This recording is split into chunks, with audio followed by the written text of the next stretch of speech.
Hello, මම නිල්ලි කුමාරසිංහ. හැම ගැවලම්ෙක් වගේම ෆැෂන් වලට මාත් හුඟක් කැමතියි. මම ෆැෂන් බ්ලොගර් කෙනෙක්. මගේ බ්ලොග් එක මිලානෝට ආවා.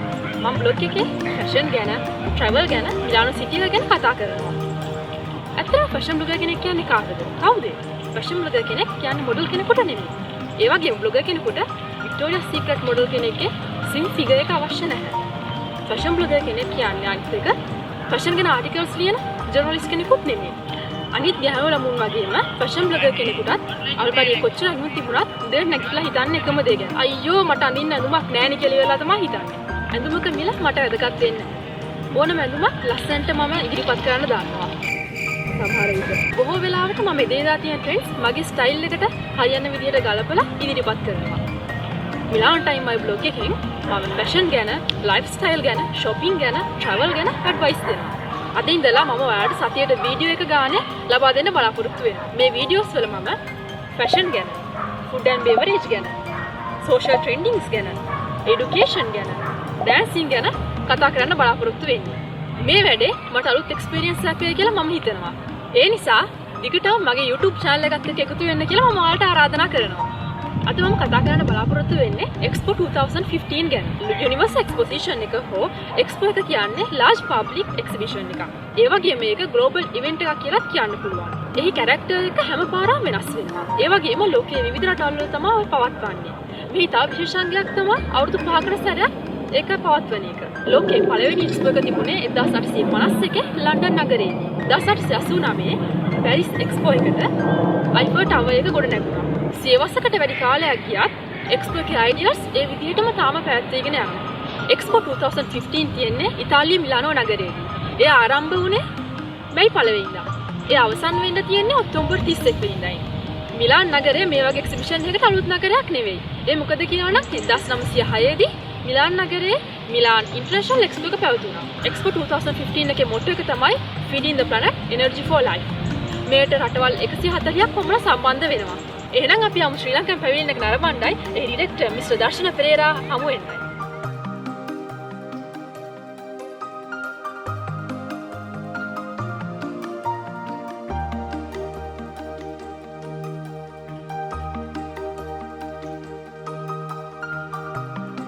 අද මම ශ්‍රී ලංකන් පැවිලියන් Expo 2015 එකේ ඉන්නේ. මෙතන ඉන්නවා මාත් එක්ක පැවිලියන් එකේ ඩිරෙක්ටර් දර්ශන. Hello. Ini santoසයි මට ඔයගලම මේ ඉතාලියේ මුණ ගැහෙන ලැබිච්ච ගැන මම ඉතින් මම වගේ ප්‍රශ්න කිහිපයක් අහන්න මේ එක්ස්පෝ එක ගැන උත්තර පොඩ්ඩක් දෙන්න. මේ එක්ස්පෝ කියන එක Expo 2015 කියන එක සමහරවිට අපේ ලංකාවට දන්න දෙයක් වෙන්න පුළුවන්. ඇත්තටම එක්ස්පෝ කියන්නේ මොකක්ද? අපි එක්ස්පෝ එක ගැන කතා කරනවා නම් එක්ස්පෝ එක ඇත්තටම රජයේ මැදිහත් වෙලා පළවෙනි වතාවට තමයි මේ ඉතාලියේ මේක පවත්වන්නේ. නමුත් එක්ස්පෝ කියන concept එක මීට අවුරුදු ගානකට කලින් පොත්ගල්කාංශයේ මැදිහත් වෙලා රටේ තියෙන අනන්‍යතාවය ලෝකෙට පෙන්වන්නයි, රටේ තියෙන නිෂ්පාදන, එතකොට රටේ තියෙන විවිධ අවස්ථා ලෝකෙට පෙන්වන්නයි අවස්ථාවක් කරගත්ත පුද්ගලිකාංශය. නමුත් පළවෙනි වතාවට ඉතාමත්ම කෙටි කාලයක් ඇතුළත රජයක් මැදිහත් වෙලා රජයේ අංශ කීපයක් මැදිහත් වෙලා අපි මේක අවස්ථාවක් කරලා ලෝකෙට පෙන්වන්න මේ ශ්‍රී ලංකා නයිරෙන්ජිට් එකේ. ඒ කියන්නේ ලංකාවේ අනන්‍යතාවය මොකක්ද? ලංකාවෙන් ලෝකෙට දෙන්න පුළුවන් මොනවද කියන එක ගැන අදහසක් දෙන්න අපි මේක හොඳ අවස්ථාවක් කරගත්තා. ඉතින් මේ වෙනකොටත් අපි ලංකාවේ බහුතර ජනතාව ගන්න මොකද ලංකාවේ මාධ්‍ය හරහා මේ එක්ස්පෝ මිලානෝ කියන සංකල්පය ප්‍රචලිත වෙලා තියෙනවා. ඒකම අපි ලංකාවට සම්බන්ධ විවිධ ක්ෂේත්‍රයට අදාළ ආයෝජනාංශයට අදාළ එතකොට වෙනත් සංචාරක කර්මාන්තයට අදාළ ආයතනකට එකතු වෙලා වැඩ කරන නිසා මේක ලංකාවේ ප්‍රජාවට ප්‍රචලිත වෙලා තියෙන මේ එක්ස්පෝ මිලානෝ කියන සංකල්පය. ඉතින් ඒගොල්ලන්ට ලංකාවේ දැනට යම් කිසි යම්තාවකට පොඩි හරි අවබෝධයක් තියෙනවා මේ ලංකාව ගැන එක්ස්පෝ මිලානෝ එකත් එක්ක සම්බන්ධ වෙලා අපේ ලංකාවේ අනිත් ප්‍රචලිත කරන්න මේ අවස්ථාවක් කරගෙන තියෙනවා. එතකොට දැන් කිව්වා ලංකාවේ ගවර්න්මන්ට් එක විතරක් නෙමෙයි වෙන රාජ්‍යාංශයක් එක්ක සම්බන්ධ කරගෙන කරන්නේ කියලා. එතකොට ඒගොල්ලෝ ස්පොන්සර්ස් වගේ? ගොඩක් වෙලාවට මෙහෙමයි. දැන් රජය කිව්වහම ගත්තාම රජයේ කාර්යභාරය ඉදිරියට ගෙන යන්න විවිධ අංශ මැදිහත් වෙලා තමයි රජය කටයුතු ඉදිරියට කරගෙන යන්නේ. එතකොට මේ සංකල්පය ඉතාලියේ පවත්වාගෙන යන මූලික වශයෙන් දායක වෙන්නේ ලංකා සංචාරක මණ්ඩලය. එතකොට ඊට අමතරව ඒගොල්ලන්ට සහයෝගයක් දක්වන්න. ඒගොල්ලන්ට හයියක් වෙන්න අනිකුත් රාජ්‍යාංශ ආයතන වලින් මැදිහත් වෙලා තියෙනවා. උදාහරණයක් විදිහට කිව්වොත් ශ්‍රී ලංකා අපරාධ සංවර්ධන මණ්ඩලය, ආයතන ප්‍රවර්ධන මණ්ඩලය, කර්මාන්ත හා වාණිජ්‍ය මණ්ඩලය, ඊට පස්සේ කුඩා කර්මාන්ත දෙපාර්තමේන්තුව, ඊට පස්සේ මැණික් සහ ස්වර්ණාභරණ අධිකාරිය කියන අංශ විශාල ප්‍රමාණයක් එකතු වෙලා ශ්‍රී ලංකා සංචාරක මණ්ඩලයත් එක්ක එකතු වෙලා තමයි මේ ව්‍යාපෘතියක් මේ විදිහට ඉතාමත් සාර්ථකවමින් කරගෙන යන්නේ. එතකොට Expo 2015 එකේ මුට්ටු එක තමයි Feeding the Planet Energy for Life කියලා. ප්‍රධාන මාතෘකාව මොකක්ද මේ Expo? දැන් ලංකාව ගත්තාම දැන් ලංකාවේ concept එක අපි build up කරේ. ඒ කියන්නේ අපි ගොඩ නැගුවේ. ඒ කියන්නේ අපේ මූලිකම පරමාර්ථය තියෙන්නේ green products කියන concept එක. ඒ කියන්නේ අපි පරිසර හිතකාමී නිෂ්පාදන ලෝකෙට ඉදිරිපත් කරලා මේ ලෝකෙ පෝෂණය කරනවා කියන එක. එතකොට අපි ලංකාවේ තීම් එක විදිහට අපි මේකේ ගොඩ නැගුවේ from the colonial days spice and tea center to the global leaders of specialized green product. ඒකෙන් අපි දෙනවා අපි ethical product මේ ලෝකෙට ඉදිරිපත් කරලා ලෝකේ ජනතාව පෝෂණය කරනවා. ඒකෙන් ලෝකෙට යහපතක් වෙනවා කියන සංකල්පය තමයි මේකෙන් හැමදෙස්සෙන් දෙන්න උත්සාහ කරන්නේ. ශ්‍රී ලංකාවේ. ඔව් ලංකාවේ ලංකාවේ පැමිණෙන තුලින් අපි ඒක තමයි ඉදිරිපත් කරගෙන යනවා. මේ දවස්වල වැඩිම කතා කරන මාතෘකාවක් තමයි පරිසර දූෂණය ගැන මොනවා හරි පිළියම් හොයාගන්න ඕනේ කියලා අපි ඒක නවත්තන්න. ඒක ගැන මොනවා හරි Expo එකෙන් පිළියම් ගැන කතා කරනවද? ඔව් ගොඩක් වෙලාවට මේකේ එක තීම් එකක්. ඒක අදහසක් තමයි පරිසර හිතකාමී නිෂ්පාදන තමයි ලෝකේ ජනතාව ඉදිරිපත් කරන්න ඕනේ කියන එක. ඒක ප්‍රධාන අරමුණු කරගෙන තමයි අනිත් එක ක්ලස්ටර්ස් අපි ඇති කරලා තියෙනවා මේකේ Expo සංකල්පය තුළ. ඒකේ ලංකාව ඒකට මූලික තැනක් දීලා තියෙනවා. ඒ තැනේ එක අංශයක් විදිහට අපි පරිසර හිතකාමී නිෂ්පාදන ලෝකෙට ඉදිරිපත් කරලා ලෝකයේ ජනතාව, ලෝකයේ ප්‍රජාව පෝෂණය කරනවා. ඒකේ මිනිස්සුන්ට අහිතකර බලපෑමක් වෙන්නේ නැහැ. ඒගොල්ලන්ගේ යහපත් ජීවන රටාවට හුඟක් උපකාරී වෙනවා කියන සංකල්පය උඩ තමයි අපි වැඩ කටයුතු කරගෙන යන්නේ. ඉතින් ඒ වෙනකොට ලංකාව පැත්තෙන් ගත්තාම ගොඩක් වෙලාවට green products කියන concept එක අපේ තියෙනවා. ඒ සංකල්පය අපේ තියෙනවා. ඉතින් අපි ගොඩක් වෙලාවට ethical product. ඒ කියන්නේ සමාන මේ මිනිස්සුන්ගෙන් අයිති ලෙස ප්‍රයෝජන නොගෙන පරිසර හිතකාමී නිෂ්පාදන ලෝකෙට ඉදිරිපත් කරන්න පෙළඹිච්ච රටක් විදිහට ලෝකයා ලංකාව මේ හඳුනගෙන තියෙනවා. ඉතින් ඒ ගැන අපිට පොඩි ආඩම්බරයක් තියෙනවා. ලෝකයේ ප්‍රජාව අපින් භාණ්ඩ හා සේවා මිලදී ගන්න හුඟක් පෙළඹීමක් වෙලා තියෙනවා මේ අපි මේ සංකල්පات එක්ක. ඉතින් මේ අපි කතා කරලා විතරයි ලංකාවේ ටේක් ඕවර් එක රස බලන ගමන් අපි අපේ කතාව ඉස්සරහට අරගෙන යනවා. මම දැන් කාලයකට පස්සේ ලංකාවේ හොඳ ක්වොලිටි තේ එකක් බොන්න ලැබෙනවා. බලන්න කොහොමද කියලා ඔක රස. Excellent. very good. ඉතින් තවදයක් තමයි Expo විදානකට අපි ලංකාව වගේ පුංචි රටක් සහභාගී වෙච්ච ගැන අපිට හුඟක් ආරම්භයි. ඉතින් මෙය ලංකාවේ ආර්ථිකයට කොහොමද උදව් කරන්නේ? මෙහෙමයි දෙන්නේ.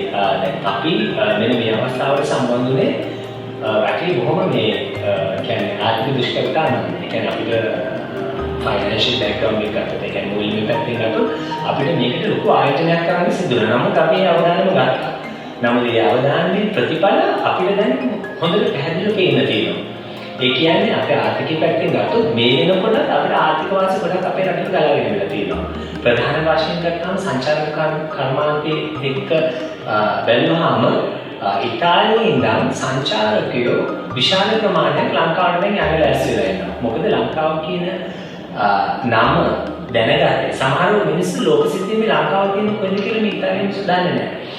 ඒගොල්ලෝ මේක අවස්ථාවයි අපිට මේක අවස්ථාවක් වුණා ඒගොල්ලන්ට පෙන්වන්නේ ලංකාව කියන්නේ මෙන්න මේක. ලංකාව කියන්නේ හොඳම ටුවරිස්ට් ඩෙස්ටිනේෂන් එකක්. කියන්නේ සංචාරකයන්ට හොඳම ගමනාන්තයක් කියලා පෙන්නන්න අපිට මේක හොඳ අවස්ථාවක් වුණා. ඉතින් ඒගොල්ලෝ සැදී පැහැදිලි ඉන්න ලංකාවට පැමිණිලා ලංකාව සිල්වනවා. ඒ කියන්නේ ලංකාවේ කල්චර් එක අධ්‍යයනය කරනවා. ඒ එක්කම අපිට සංචාරක ආයතන වලින් විශාල මේ සහයෝගයක් ලැබිලා තියෙනවා. දැනටමත් අපි ගිවිසුම් කීපයකට අත්සන් කරන්න ලෑස්ති වෙලා තියෙනවා. මේ ඉතාලියෙන් මිලියනකට වඩා ආසන්න ප්‍රමාණයක් සංචාරකයෝ ලංකාවට ගෙනන්නේ. ඒකම ඇති මම හිතන්නේ ලොකු ආර්ථික වාසියක්. මොකද සංචාරකයෙක් ලංකාවට ගෙනියනවා කියන්නේ හෝටල් කර්මාන්තය, නිෂ්පාදන කර්මාන්තය, අපේ වෙන කම්බාන කර්මාන්තය, ආහාර නිෂ්පාදනය හැම එකකටම මේ සංචාරකයෝ දායක වෙන එක යුරෝ එකකින්. ඒ වගේම ඊට අමතරව අපි සාමාන්‍ය නිෂ්පාදන කරලා අපි මේ එක්ස්පෝ එක පුරාවටම පෙන්නලා තියෙනවා. අපේ රටේ අපි ලෝකෙට දෙන්න පුළුවන් මොනවාද නිෂ්පාදන භාණ්ඩ කියලා. මොකද අපි මේක මේ ෆෘට් ඇන්ඩ් ලිගියුම් ක්ලස්ටර් එකේ අපි හිටියට අපි මේක අවස්ථාවක් කරා මිනි එක්ස්පෝ එකක් විදිහට මේ සංවිධානය කරා. ඒ වෙලාව අපේ රටේ නිෂ්පාදන හැමදේම අපි ප්‍රදර්ශනය කරන අවස්ථාව දුන්නා. ඒ අතරේ අපේ ලංකාවේ ඉන්න එක්ස්පෝර්ටර්ස් එහෙන් එක්ස්පෝර්ටර්ස් මිලියනකට බයර්ස්ලා ඒගොල්ලන්ට අවස්ථාව දුන්නා. ඒගොල්ලන්ගේ නිෂ්පාදන වරින් වර ප්‍රදර්ශනය කරලා ඒගොල්ලන්ට ඉතාලියේ ඉන්න ගැනුම්කරුවන් එක්ක සම්බන්ධ වෙලා වැඩ කරන්න අවස්ථාවක් ලැබෙනවා. එතකොට මේ වෙනකොට පළමුවටම මේ තේ නිෂ්පාදනය කරනවා. තේ කර්මාන්තයේ අදාළ විශාල බාහිර ප්‍රමාණයක් කියන්නේ ගැනුම්කරුවන් ප්‍රමාණය සෙනී පැහැදිලිව ලංකාවේ තේ ගෙනියනවා. ඒ වගේම කුළුබඩු නිෂ්පාදනය කරනවා. අත්කම් භාණ්ඩ ගත්තා. ඊට පස්සේ මැණික් සහ ස්වර්ණාභරණ ගත්තොත් මේ වෙනකොට ගොඩක් කට්ටිය අපිට එක සූදානම් වෙලා යනවා වෙළඳ කටයුතුත් එක්ක සම්බන්ධ වෙන්න ඉතාලිය සහ යුරෝපාපරේ අනිත් රටවල්. දැන් මම කියන්න දැන් මේක අවස්ථාවක් වුණා අපි ඉතාලියට විතර අපි දේවල් එන්න නෙවෙයි. අපි මුළු යුරෝපයටම සහ ලෝකෙටම අවස්ථාවක් කරගන්න ලංකාව පුංචි රටක්. නමුත් ලංකාවට ගොඩාක් දේවල් කරන්න පුළුවන්. ලංකාවෙන් ගොඩාක් දේවල් පිටරට ලෝකෙට ලබා ගන්න පුළුවන් කියන අවස්ථාව අපි උදා කරගෙන මේ පුංචි එක්ස්පෝස් එකේ. එතකොට එක්ස්පෝ එක පටන් ගත්ත දිනේ ඉඳලා විසිටර්ස් කී දෙනෙක් විතර ශ්‍රී ලංකන් පැවිදෙන එකට ආවා. ඔව් දැනට මේ වෙනකොට ගත්තාම ලක්ෂ 5කට ආසන්න ප්‍රමාණයක් අපි පැවිදෙන එකට මේ විසිට් කරලා තියෙනවා. ඒක ඇවිල්ලා අපේ දේවල් අරබලා අපිට ස්තුති කරලා ප්‍රශංසා කරලා වෙලද අවස්ථාව උදා කරගෙන එම්බී කට්ටිය ගොඩාක් පිරිසක් ඉන්නවා. ප්‍රධාන වශයෙන් ඉතාලිය තමයි අපි පැමිණීමේ අංක 1 වෙන්නේ. ඊට අමතරව ස්වීඩනය, ජර්මනිය සහ අනෙකුත් යුරෝපාකරේ හැම රටකින්ම මේ අපේ පැමිණීමකට සහභාගී වුණා. දැන් ලංකාවේ කෙනෙක් මේ එක්ස්පෝ එක බලන්න කැමතිනවා. එයාට එන්න පිළියමක් කරලා තියෙන ගවර්න්මන්ට් එකේ මෙහෙමයි තියෙන්නේ. දැන් කියන්නේ සාමාන්‍ය ඉතාලිය වගේ යුරෝපාකරේ රටකට ඇතුල් වෙනකොට සෑහෙන විශ්වාසවන්ත පුද්ගලයෙකුට තමයි මේ අපේ වීසා එකක් එන්න ලබා ගන්න පුළුවන්කමක් තියෙන්නේ. එතකොට ලංකාව වගේ කෙනෙක් එක්ස්පෝ එකක් බලන්න එනවා නම් දැන් විශේෂයෙන් බිස්නස් කමියුනිටි එකේ කියන්නේ ව්‍යාපාරික ප්‍රජාවට අපි අවස්ථාව හදලා දීලා තියෙනවා රාජ්‍යාංශීය ආයතන මැදිහත් තුළ ඒගොල්ලෝ ස්පොන්සර් කරනවා. ඒ කියන්නේ ඒගොල්ලෝ රෙකමන්ඩ් කරනවා එම්බසි එකට මේ වීසා එකක් දෙන්න මෙයා යන්නේ ලංකාව නියෝජනය කරලා ලංකාවේ කලක්ටර් ඩිස්ප්ලේ කරන්න කියලා. එතකොට ඒ වගේ අවස්ථා ගොඩාක් කට්ටියට දීලා අපේ එක්ස්පෝර්ටර්ස්ලා මේ මාස 6 පුරාවටම දැනුත් ඉන්නවා. දැනුත් අපේත් එක්ක කීප දෙනෙක් ඉන්නවා. ඒගොල්ලෝ සති දෙකක වගේ කාල පාරාසයක් ඇතුළත ඒක නිෂ්පාදන ප්‍රදර්ශනය කරලා වෙළඳ ගන්න අවස්ථා හදාගෙන දීලා ඒගොල්ලෝ පොඩි ව්‍යාපාරික අවස්ථාවක් හදාගෙන ඒගොල්ලෝ ලංකාවට එනවා. ඒ අතරේ අපි ඊට අමතරව බිස්නස් ඩෙලිගේෂන්ස් කියලා ඒ කියන්නේ කණ්ඩායම් සූදානම් කරනවා ලංකාවෙන්. ඊට අමතරව කවුරු හරි මේ එක්ස්පෝ එක නරඹන්න එනවා නම් එතකොට අපි අදාළ ආයතන වලට කතා කරලා ඒගොල්ලන්ට ඒගොල්ලන්ගේ අවශ්‍යතාවය කියලා. එතකොට අපි බලනවා මේ පැත්තෙන් මෙයා ඇත්තටම මේ සුදුසුකම් තියෙනවද මේ මාකට් එකට ඇවිල්ලා යෑමක් හරි ඒකෙන් යම් ප්‍රතිලාභයක් ලැබෙයිද රටට යම් ප්‍රතිලාභයක් ගෙනෙයිද කියලා බලලා අපි ඒගොල්ලන්ට ඒ අවස්ථාව උදා කරලා දීලා තියෙනවා. ස්ටුඩන්ට්ස් ගත්තොත් ගොඩාක් වෙලාවට ලංකාවේ ස්ටුඩන්ට්ස්ලා ඒ කියන්නේ ලංකාවේ මේ පදිංචි ස්ටුඩන්ට්ස්ලා ඇවිල්ලා ලංකාව ගැන හරියට අධ්‍යයනය කරනවා. ලංකාවේ කල්චර් එක ගැන පිහිටීම එතකොට නිෂ්පාදන ක්ෂේත්‍රයන් ගැන ඒගොල්ලන්ට තියෙන විවිධ ව්‍යාපාරික අවස්ථා ගැන එතකොට ආයෝජන මේ අවස්ථා ගැන ගොඩාක් සැලකන ඒගොල්ලන්ට ඕන කරන දැනුම ලබාගෙන ගියා. ඉතින් මේ අවස්ථාව අපි ඒගොල්ලන්ට දා කරලා තියෙනවා. ඔයා දැන් ගත්ත එක්ස්පීරියන්ස් එකකට අනුව ඔයා හිතන්නේ දවසක මේ වගේ ග්ලෝබල් ඉවෙන්ට් එකක් එක්ස්පෝ එකක් අපේ ලංකාවේ පවත්වන්න පුළුවන් වේද? එහෙම වුණොත් අපිට හම් වෙන ඔපචුනිටිස් මොනවාද? ඒක තමයි අපේ මම කියන්නේ මම පුද්ගලිකව නෙවෙයි මම ලංකාවේ රටක් විදිහට ගත්තොත් මගේ තියෙන ඩ්‍රීම් එක. මගේ තියෙන සිහිනයක් ඇවිල්ලා තියෙන්නේ. ඒ කියන්නේ මේ වගේ අවස්ථාවක් අපේ ලංකාවට උදා කරගන්න පුළුවන් නම් අපිට හරි වාසනාවන්තයි. මොකද ලෝකෙත් එක්ක සම්බන්ධ වෙන්න පුළුවන් හොඳම අවස්ථාවක් තමයි මේ වගේ අවස්ථාවක්.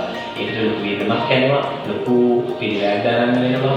ඒ රජයකට මම දන්නේ දැනට තියෙන මට්ටමත් එක්ක අපිට කොයිතරම් දුරට මේ වගේ ආයෝජනයක් කරන්න පුළුවන් කම තියෙනවද කියලා.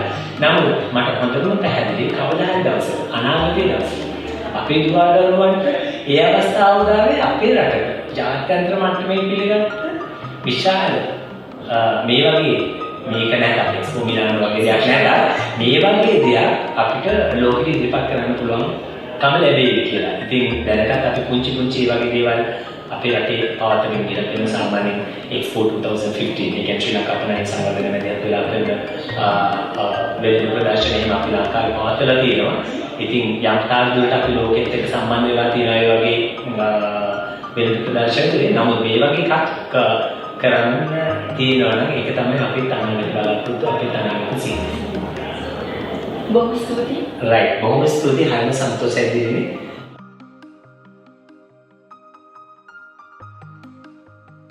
එහෙනම් අපි ලබන සතියේදී හමු වෙමු ලෝක ප්‍රසිද්ධ ට්‍රෙන්ඩ් එක ගැන කතා කරන්න.